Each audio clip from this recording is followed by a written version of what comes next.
الأوضاع في سوريا اليوم 8 ديسمبر 2024 تشهد تطورات ميدانية وسياسية بارزة. سيطرة المعارضة على مناطق واسعة.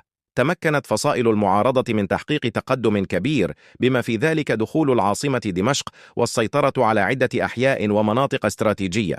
هذا التطور جاء بعد اشتباكات عنيفة استمرت لعدة أيام مع القوات الحكومية، ما أدى إلى انهيار كبير في صفوف النظام.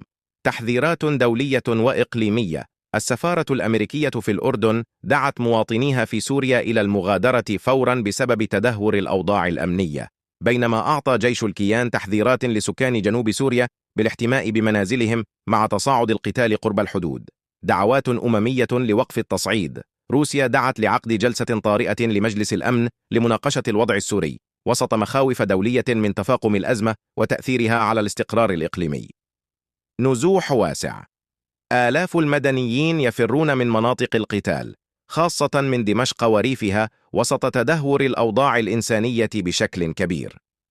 تشير هذه الأحداث إلى مرحلة حاسمة في الأزمة السورية، مع مخاوف من استمرار التصعيد وزيادة التدخلات الدولية.